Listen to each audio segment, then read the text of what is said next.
and we're from edzonepublishing.com. Today we're going to show you our new READ curriculum notebook for first grade. After downloading, we recommend that you print it off and put it in this handy 3-ring binder. Let's take a look inside. Within the first couple of pages of the curriculum, you'll find our comprehensive weekly curriculum overview. This will line up everything that you're going to cover over the next 36 weeks. Each week, you'll have a colorful reference chart to print up. You'll have your vowel teams and word list, the sight words, weekly vocabulary, your grammar topics, any science or social studies, the writing assignments, and the topic of the early reader. The first 2 weeks of READ are review weeks. During week 1, students will cover vowel sounds, long and short. During week 2, students will be introduced to vowel teams. And then starting week 3, students will have a new vowel team each consecutive week. Every 5th week, weeks 5, 10, 15, etc., are review weeks, and students will cover trigraphs, blends, and clusters. Following the comprehensive curriculum overview, you'll have a weekly lineup that shows you what to expect each weekday. So for example, here on Monday, students will have a weekly chart with their poster. They'll have a touch read in color, a writing assignment, a crossword puzzle, and flashcards. On Tuesday, students will have a handwriting exercise where they will spell and write their words. They will have a sounded out worksheet in which they segment the different sounds in each word. They'll have another writing exercise, a roll, read, and color game, and a find and color sight words activity. On Wednesday, students start off with reading strategies and grammar power. Then we move on to reading comprehension, which is a nonfiction reading passage. It will be a science, history, social studies, or character development topic. These passages here are not intended for the student to read. If they can, that's great.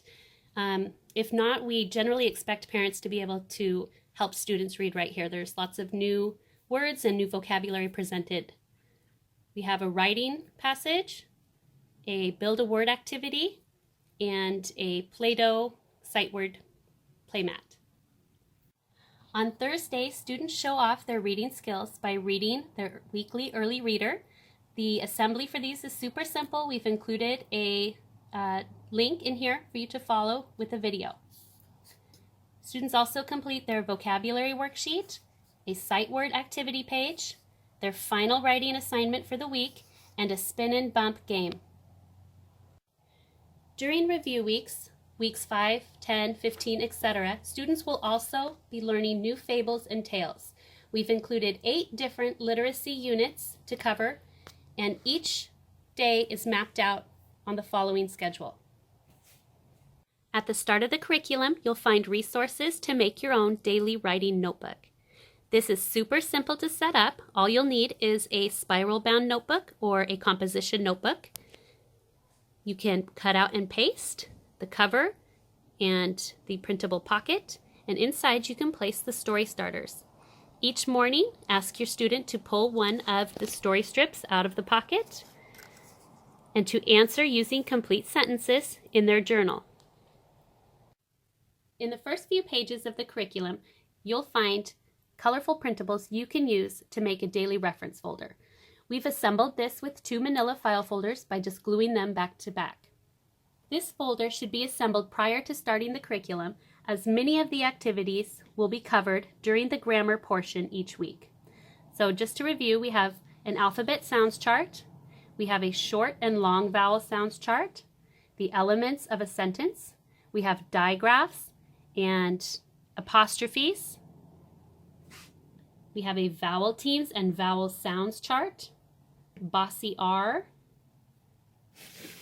different prepositional phrases, an explanation of syllables, an example of different compound words, a quick overview of open and closed syllables, silent letter combinations. Then on the back, we've added prefixes, root words, and common suffixes. And we also have a little sneaky E explanation. So we'll give you an overview of what a sample week would look like. So at the beginning of the week, you'll get a printable, colorful chart. This will show the Vowel team or the Grapheme at the top, and it will include different pictures with different words. Introduce these words to your child and point out each Vowel team or Grapheme. We recommend hanging the chart near the classroom or laminating it for easy reference. Each week you'll also receive colorful charts as part of the 29-week writing program.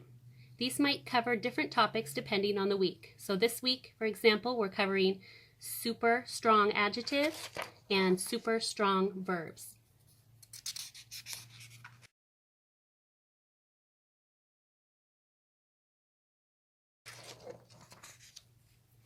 Our touch, read, and color exercises are super fun for students. They put their finger on the dot as they sound out each word. So A. Then they'll spell the word by coloring in the correct letter boxes below.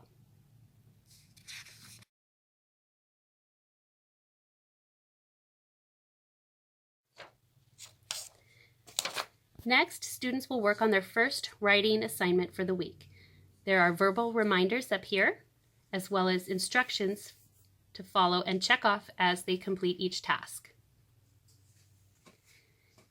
Following the writing activity is a crossword word search. Students will fill in the missing letters and then find their word in the grid below. Finishing out Monday, we have our flashcards, which will have the Vowel team or the Grapheme or Digraph colored in red. We recommend cutting these out and storing them in a small envelope or Ziploc baggie.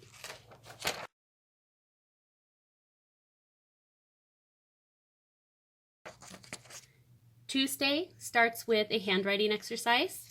Students will work on writing each of their weekly words, and then they will use their words to write a sentence or two. To encourage students to write longer sentences, we ask them to color in 1 star for each row that they've completed.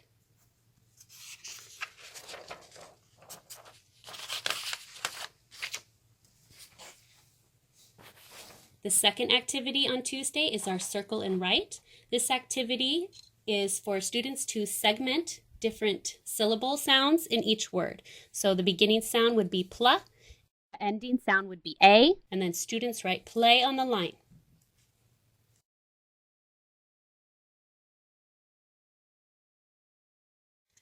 On Tuesdays, students will also have their second writing activity. The reminders are up here and their assignment is here. Roll, Read, and Color is a special dice game. Students will roll the dice, and then depending on what number they rolled, they will read and color the word. The first column to be completely colored in wins.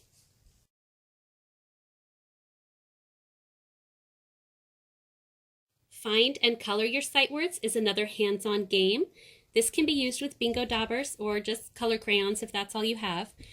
Students color each sight word a different color and then find their word in the grid to match.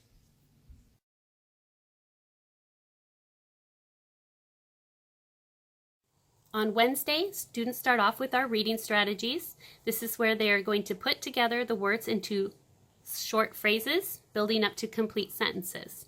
The bottom half of the worksheet is our grammar power section. This section will lead students through the grammar and language arts concepts. Many of these coordinate with the daily reference folder. Each week we have nonfiction comprehension passages for students to read. The goal of this activity is for comprehension. It's not so much for reading. There's going to be a lot of new words and a lot of new vocabulary words, and we recommend that the parent or the teacher sit and read these alongside the child. Wednesdays also include a writing assignment. They have their verbal reminders as well as their daily tasks. Many of the writing assignments will include grammar concepts as well. We also have a cut and paste activity for students to write the missing letters on the boxes and to cut and paste them in the squares above.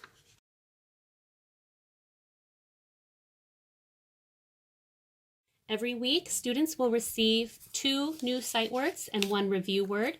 For the 2 new words, students will have Play-Doh activity mats where they can roll out their word, trace it, and write.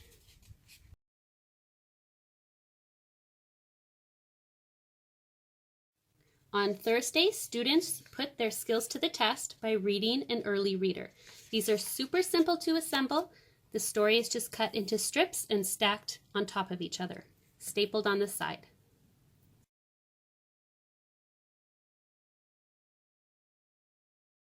Our vocab and DAB worksheet covers all the new vocabulary that students learned in the day prior on their nonfiction early reader. Students can dab and say their word in a sentence, and then they can dab and color the word to its definition.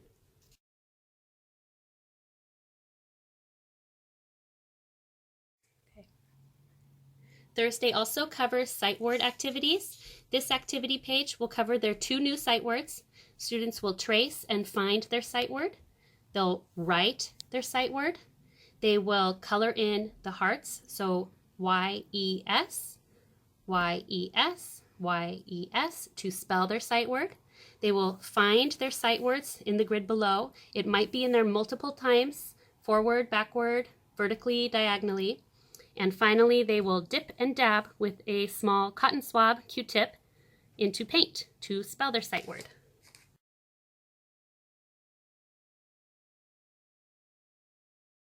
On Thursday, students will receive their final writing activity for the week,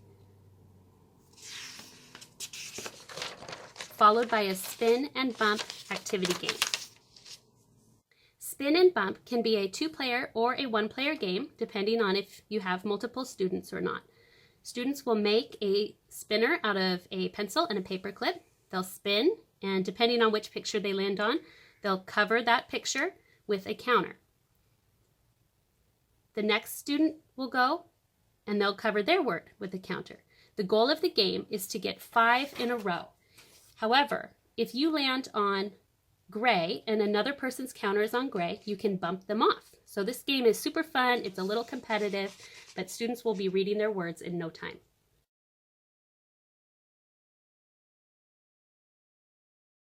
During review weeks, students will learn new blends, but they will also learn 1 new fable or fairy tale.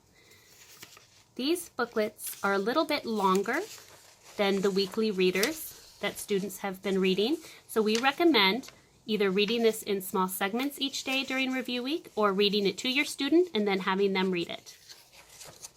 During the week, students will complete literacy activities following up what they learned in their fable or tale. Students will have a mystery critter sight word game, more blends. They will do compare and contrast. They will describe character emotions. We have a sight word war game, which is super fun. It's played kind of like Battleship. Then we'll have story sequencing for students to retell the story. We also have these fun, colorful cutouts that students can glue to little popsicle sticks. We call them story sticks. They can use them to retell each fable or fairy tale. And then students finish out the week with sight word bingo.